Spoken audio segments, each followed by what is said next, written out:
나이가 들수록 검진은 꼭 필요하다고들 합니다. 주변에서도 검진은 많이 받을수록 좋은 거야라며 불안감을 주곤 하지요. 그런데 정말 모든 검사가 우리에게 득이 될까요? 사실은 그렇지 않습니다. 오히려 과도한 검진은 몸을 지치게 하고 때로는 불필요한 두려움만 키우기도 합니다. 반대로 꼭 챙겨야 하는 검진을 놓치면 돌이킬 수 없는 결과를 맞게 되기도 합니다. 이 영상을 끝까지 보신다면 나이 들어 반드시 받아야 할 검진과 굳이 하지 않아도 되는 검진의 차이를 명확히 알 수 있습니다. 이 기준 하나만 제대로 알아도 불필요한 비용과 고생을 피할 수 있고 정작 중요한 순간에 손해보지 않게 됩니다.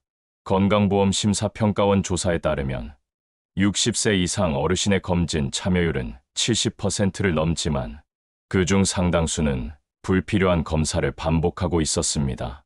많은 분들이 내시경이나 CT 같은 고가의 검사를 매년 받으면서도 정작 기본검진조차 소홀히 하는 경우가 적지 않습니다.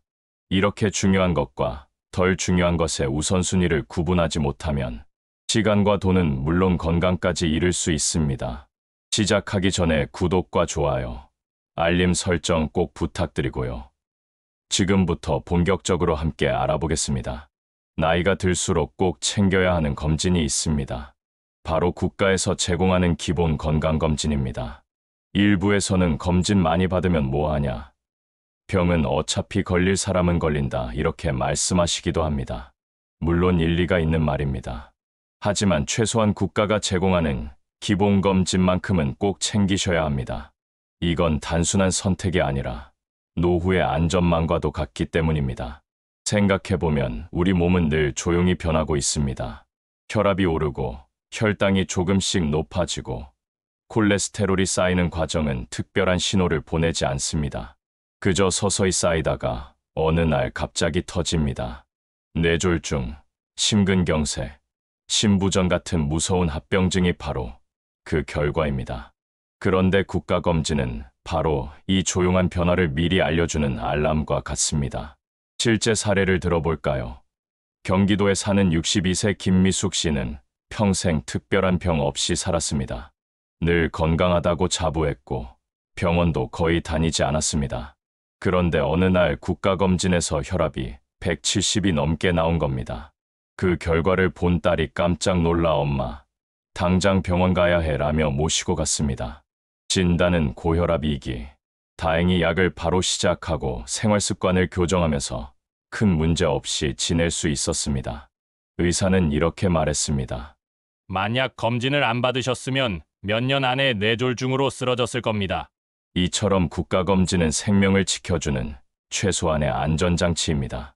게다가 비용 부담도 거의 없습니다. 사실상 무료나 다름없는 제도를 이용하지 않는 건 손해이자 위험이죠. 하지만 의외로 국가검진을 소홀히 하는 분들이 많습니다. 나는 멀쩡한데 굳이, 혹은 아직 젊은데 필요 없어라고 생각하는 겁니다. 제가 아는 한 58세 남성분은 회사 건강검진을 매번 미뤘습니다. 바쁘다는 이유였죠.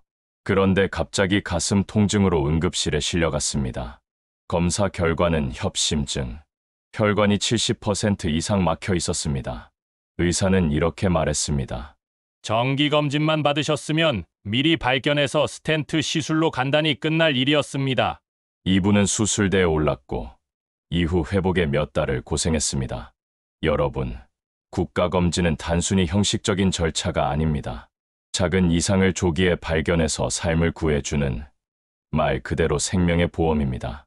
당뇨, 고혈압, 고지혈증 같은 생활습관병은 조기 발견만 하면 평생 관리가 가능합니다. 반대로 모르고 지나치면 합병증으로 이어지고 그때는 돌이키기 어렵습니다. 국가검진의 또 다른 장점은 누구나 똑같이 받을 수 있다는 겁니다. 경제적 여건이 좋든 나쁘든, 시골에 살든 도시에 살든 모든 국민이 동일하게 접근할 수 있습니다. 사실 나이가 들수록 병원비 부담이 커지는데 국가가 제공하는 기본검진은 그런 부담을 덜어주는 소중한 기회입니다. 물론 이런 말씀도 하실 겁니다. 검진 받아도 치료 안 하면 소용없지 않느냐. 맞습니다. 하지만 아예 모르는 것보다 알고 준비할 수 있다는 게 훨씬 낫습니다. 검사에서 이상이 발견되면 선택의 여지가 생깁니다. 약을 먹을지, 생활 습관을 바꿀지, 더 정밀한 검사를 받을지 스스로 결정할 수 있습니다. 모르고 있다가 쓰러지는 것보다는 훨씬 낫습니다. 여러분의 주변에도 이런 경험이 있을 겁니다. 친구나 친척이 검진에서 이상이 발견돼 다행히 조기에 치료한 경우, 혹은 검진을 미뤘다가 뒤늦게 큰 병으로 고생한 경우 말입니다. 이 두 사례의 차이는 단순히 검진을 받았느냐, 받지 않았느냐에서 갈립니다. 이쯤 되면 질문이 생길 겁니다. 그렇다면 국가검진만 받으면 충분한 걸까? 물론 아닙니다. 국가검진이 최소한의 안전망이라면 그 위에 가족력에 따른 맞춤 검진이 더해져야 합니다. 예를 들어 가족 중에 당뇨나 암 환자가 있다면 그에 맞는 검진을 추가로 챙겨야 합니다. 많은 분들이 나이가 들수록 내시경 검사를 매년, 심지어는 1년에 2번씩 받으려 하십니다. 위내시경, 대장내시경이 건강검진의 기본이라고 생각하는 분들이 많지요. 하지만 사실은 그렇지 않습니다. 내시경은 침습적인 검사이기 때문에 특히 고령층에서는 무리하게 반복하면 해가 될 수도 있습니다. 실제로 80세가 넘은 고령자에게는 대장 내시경을 권하지 않는 나라가 많습니다. 미국의 경우 무증상 고령자에게 대장 내시경을 하지 않습니다. 왜냐하면 대장에 용종이 발견되더라도 그것이 암으로 진행되기까지는 보통 15년 이상이 걸리기 때문입니다. 예를 들어 82세 어르신이 대장 내시경에서 용종이 발견되었다고 해도 그것이 암으로 발전하는 시기는 97세 전후입니다. 그때 가서 수술이 의미가 있을까요? 오히려 그 과정에서 내시경 준비와 시술로 인해 몸이 지치고 때로는 합병증이 생길 수 있습니다. 어느 78세 박경숙 씨의 이야기입니다. 아들이 매년 내시경을 받아야 한다며 모시고 갔습니다. 장 세척제를 먹고 장을 비우는 과정이 너무 힘들어 검사, 하루 전부터 거의 식사도 못하고 고생을 하셨습니다. 결국 검사 중에 장에 작은 출혈이 생겨 며칠간 입원까지 했습니다. 결과는 큰 이상 없음. 그 말을 듣고 오히려 화가 나셨습니다. 내가 이 나이에 무슨 대장암이냐. 그냥 편히 살다 가면 되지. 그 심정을 이해할 만하지요. 반대로 어떤 분은 검진을 거부하다가 가족들이 억지로 설득해 내시경을 받았습니다. 다행히 조기 대장암이 발견되어 수술로 제거했고 이후 건강하게 지내고 있습니다. 이 경우는 검진이 도움이 된 사례죠. 그렇다면 우리는 어떻게 균형을 잡아야 할까요? 답은 간단합니다. 증상이 있는 경우에는 반드시 받아야 하고 무증상이라면 고령층에게 정기적으로 반복하는 것은 줄이는 것이 현명합니다. 한 85세 어르신 부부의 대화를 들어보겠습니다. 여보, 이번에도 내시경해야 한다고 아들이 그러네. 내가 벌써 85이야. 검사하다가 잘못되면 그게 더 문제지. 그래도 혹시 모르니까 받아야 하지 않나? 혹시 몰라서 하는 검사하다가 더 고생하면 그게 더 억울하지 않겠어? 이 대화는 많은 노년층 가정에서 실제로 벌어지는 상황입니다. 가족들은 걱정이 앞서서 혹시 몰라서 검사를 권하지만 정작 본인은 부담이 큽니다. 장을 비우는 고통, 수면제 사용, 검사 중 합병증 가능성 등은 나이가 많을수록 더 위험해집니다. 의사들도 이렇게 말합니다. 검진은 건강한 사람이 받는 검사입니다. 그런데 80세 이상이라면 무증상일 때까지 굳이 침습적인 검사를 반복하는 건 권하지 않습니다. 차라리 증상이 나타났을 때 진단 목적으로 하는 것이 더 안전합니다. 물론 반론도 있습니다. 내시경 덕분에 조기암을 발견했다는 사람이 있는데 그럼 나는 검사를 안 받으면 불안하지 않느냐? 맞는 말씀입니다. 실제로 70대 초반의 대장 내시경에서 조기암을 발견해 큰 수술을 막은 분도 있습니다. 하지만 중요한 건 연령과 상황입니다. 50대나 60대라면 조기 발견의 이익이 크지만 80세 이상이라면 이야기가 달라집니다. 또 하나 주목해야 할 점은 내시경 과정에서 사용되는 수면제, 즉 프로포폴입니다. 이 약물은 잠깐 의식을 잃게 해 검사 고통을 줄여주지만 고령자에게는 호흡 억제나 혈압 저하 같은 부작용이 생길 수 있습니다. 실제로 프로포폴 중독 문제도 사회적으로 크게 거론되고 있습니다. 어떤 분은 내시경을 핑계 삼아 프로포폴 주사를 맞으러 다니기도 합니다. 이는 검사보다 더 큰 문제입니다. 서울에 사는 72세 박동석 어르신은 내시경을 받을 때마다 프로포폴 덕분에 잠깐 꿀잠을 잔다며 오히려 내시경을 기다리셨습니다. 하지만 몇 년 뒤에는 내시경 검사보다 수면제 맞는 게 목적이 되어버렸습니다. 가족들이 눈치를 채고 병원에 알리면서야 중독을 막을 수 있었습니다. 이처럼 내시경은 꼭 필요한 시기에만 받아야 합니다. 결국 중요한 건 균형입니다. 무조건 많이 하는 것도 아예 안 하는 것도 답이 아닙니다. 50에서 70대라면 증상과 가족력을 고려해 정기적으로 검사를 받아야 하고 80세 이후라면 증상이 없으면 굳이 반복할 필요가 없습니다. 그렇다면 내시경을 줄인다면 건강을 어떻게 관리해야 할까요? 바로 생활습관, 특히 운동이 답입니다. 이어지는 이야기에서 왜 운동이 최고의 검진이 될 수 있는지, 뼈와 몸을 지키는 힘이 어디서 나오는지 말씀드리겠습니다. 많은 분들이 건강검진을 받을 때마다 수치에 크게 신경을 씁니다. 혈압, 혈당, 콜레스테롤, 그리고 골밀도까지. 특히 나이가 들면 골밀도 검사를 받는 분들이 늘어나죠.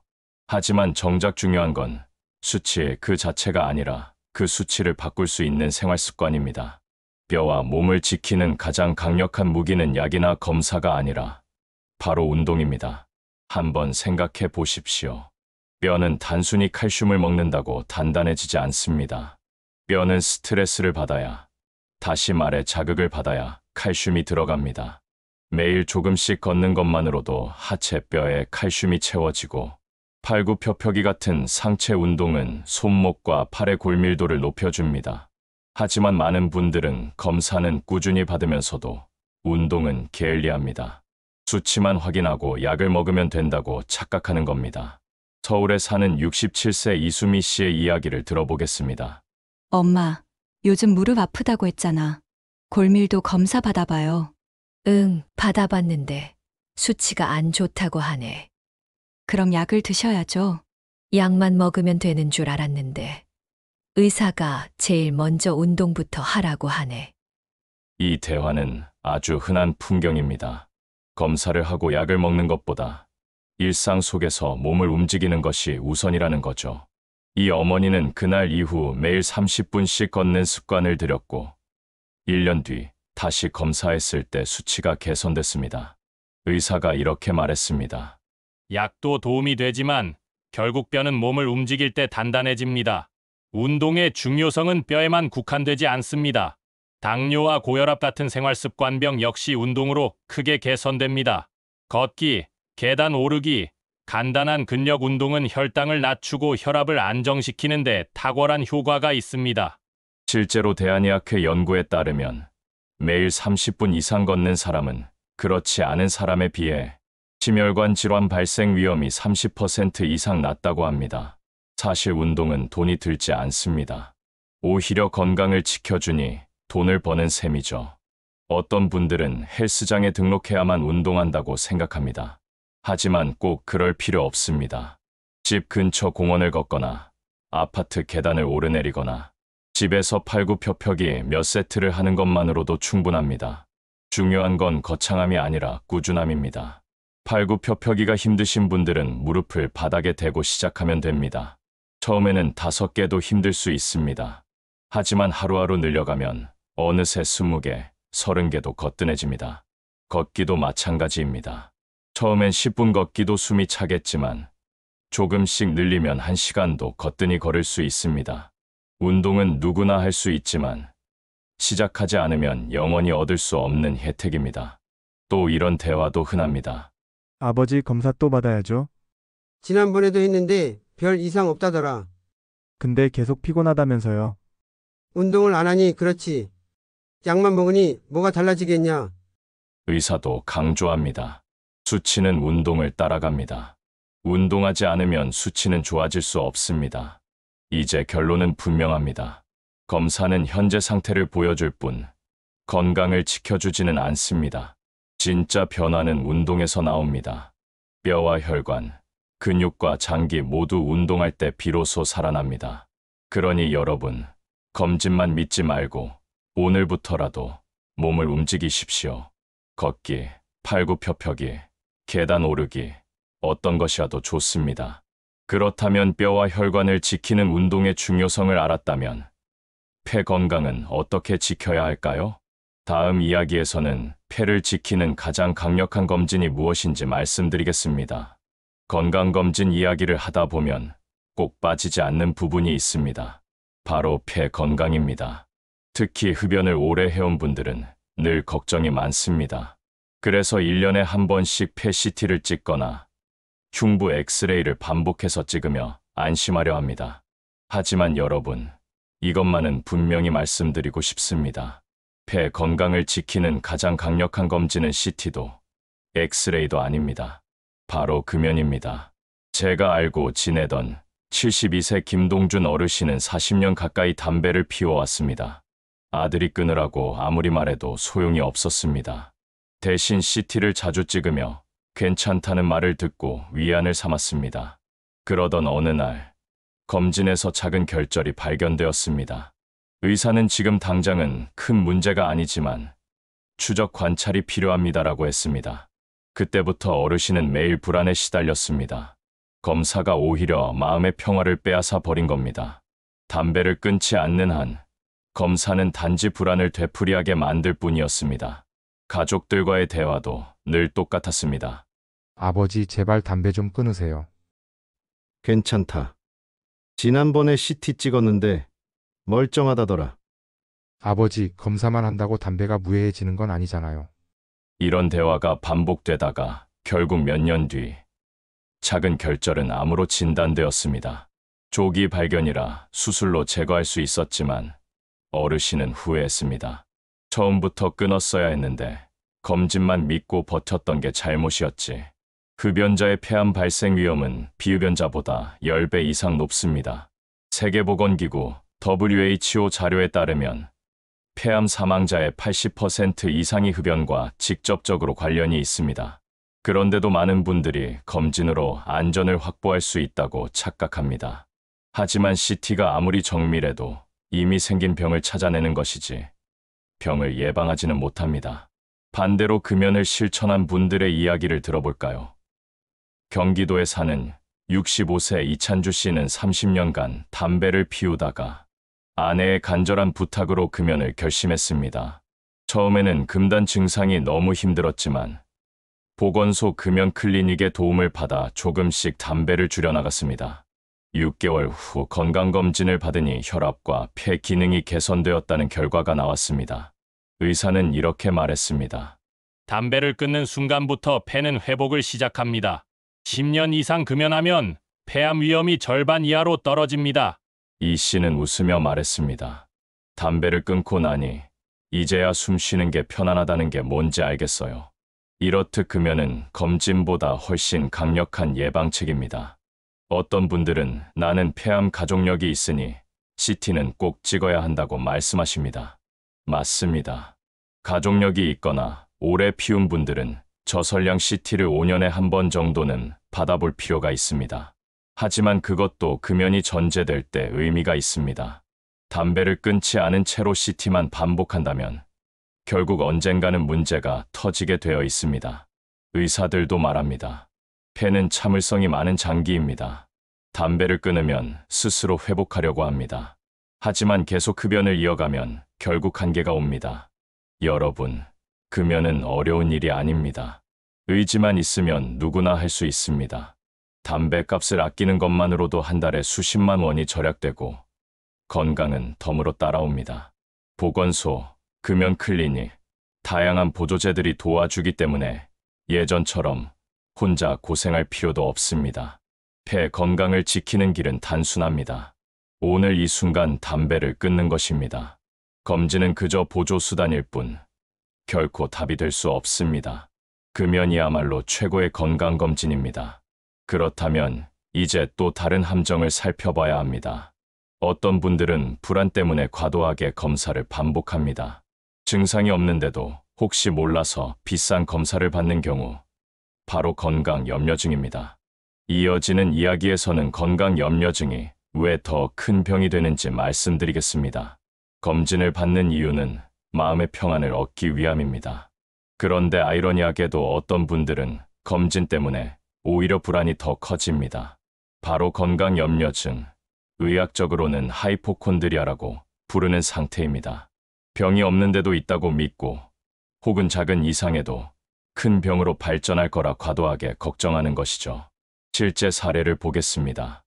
66세 박모 어르신은 몇 년 전부터 가슴이 답답하다고 느낄 때마다 병원을 찾았습니다. 기본 검사는 모두 정상으로 나왔습니다. 하지만 마음이 놓이지 않았습니다. 결국 PET, CT 같은 고가의 검사를 반복해서 받았고 그때마다 결과는 정상이었습니다. 가족들은 이렇게 말했습니다. 아버지 이상 없다는데 왜 또 검사하려는 거예요? 혹시 모르는 거지. 지난번에도 정상이라더니 이번엔 또 다를 수 있잖아. 그렇게 불안하다면 차라리 상담을 받아보는 게 낫지 않을까요? 한편 어떤 의사들은 이렇게 조언합니다. 검진은 어디까지나 참고 자료입니다. 하지만 불안을 없애는 도구가 되어서는 안 됩니다. 불안이 계속된다면 정신과 상담이 필요합니다. 건강을 찾으려다 마음의 건강을 잃으면 본말이 전도되는 것이지요. 이처럼 아는 게 오히려 병이 될 수도 있습니다. 작은 결절을 몰랐다면 평범하게 지낼 수 있었는데 알게 된 순간부터 매일이 불안이 된 겁니다. 물론 이 사례는 조기 발견으로 생명을 구한 긍정적인 면도 있지만 동시에 불안이 얼마나 사람을 지치게 하는지도 보여줍니다. 건강에 대한 걱정은 누구나 합니다. 하지만 적당한 걱정은 예방이 되지만 지나친 걱정은 오히려 병이 됩니다. 심리학자들은 말합니다. 사람의 불안은 상상에서 자라난다.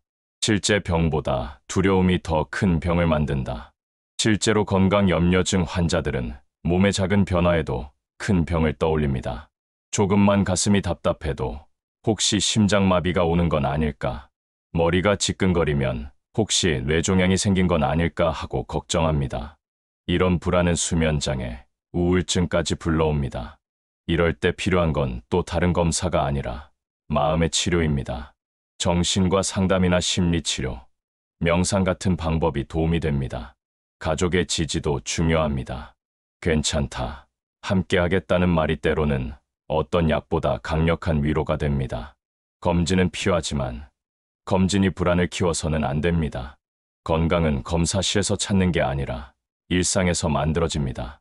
지나친 걱정을 내려놓고 지금 할 수 있는 운동과 식습관 관리, 그리고 가족과의 따뜻한 대화 속에서 진짜 건강이 자라납니다. 이제 분명해졌습니다. 건강검진은 무조건 많이 받는다고 좋은 게 아닙니다. 꼭 필요한 검진은 반드시 챙겨야 하고 불필요한 검진은 과감히 내려놓아야 합니다. 국가에서 제공하는 기본검진은 우리의 최소한의 안전망입니다. 혈압, 혈당, 콜레스테롤 같은 기본 수치를 정기적으로 확인하는 것만으로도 수많은 합병증을 막을 수 있습니다.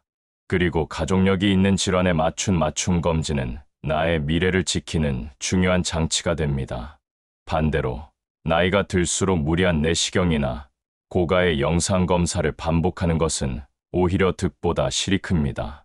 80세 이후에는 검진의 의미가 줄어듭니다. 검사를 받는 과정에서 몸이 지치고 때로는 합병증이 생길 수 있기 때문입니다. 불필요한 검사를 줄이는 것은 단순히 비용을 아끼는 문제가 아니라 남은 삶을 더 편안하게 사는 지혜입니다.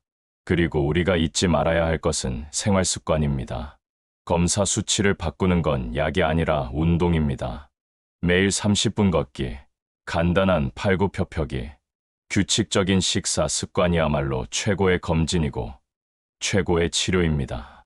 약은 몸을 보조하지만 진짜 건강은 내가 움직일 때 찾아옵니다. 폐 건강도 마찬가지입니다. CT와 엑스레이는 그저 현재 상태를 보여줄 뿐입니다. 담배를 끊는 순간부터 폐는 회복을 시작합니다. 금연은 돈이 드는 것도 아니고 오히려 건강을 지켜주며 삶을 바꿉니다. 검진이 답이 아니라 선택이 답입니다. 또 한 가지 중요한 것은 마음의 건강입니다. 불안 때문에 과도하게 검사를 반복하는 건강염려증은 몸보다 마음을 먼저 병들게 합니다. 건강은 걱정에서 지켜지는 것이 아니라 내려놓음 속에서 지켜집니다. 때로는 모르는 것이 약이 될 수도 있습니다. 불안이 커질 때는 검사를 늘리는 것보다 마음을 다스리고 정신적인 균형을 찾는 것이 먼저입니다. 여러분, 결국 건강이란 하루아침에 얻어지는 것이 아닙니다. 검사실에서 만들어지는 것도 아닙니다. 매일의 작은 선택, 생활 습관, 그리고 마음가짐이 쌓여서 이루어집니다. 어떤 검진은 꼭 받아야 하고 어떤 검진은 내려놓아야 한다는 기준을 아는 순간 우리는 불필요한 두려움에서 벗어나고 진짜 건강을 손에 쥘 수 있습니다. 이제는 질문을 드리고 싶습니다. 여러분은 앞으로 어떤 검진을 꼭 챙기시겠습니까? 또 어떤 검진은 내려놓으시겠습니까? 그리고 생활 속에서 어떤 변화를 시작하시겠습니까? 이 질문에 답하는 순간부터 여러분의 노후 건강은 달라질 것입니다. 오늘 영상을 통해 작은 깨달음이라도 얻으셨길 바랍니다. 이 깨달음이 여러분의 삶을 더 건강하고 더 평안하게 만드는 씨앗이 되기를 바랍니다. 구독과 좋아요, 알림 설정 꼭 눌러주시고요. 앞으로도 여러분의 삶에 꼭 필요한 지혜와 이야기를 나누겠습니다. 끝까지 함께 해주셔서 감사합니다.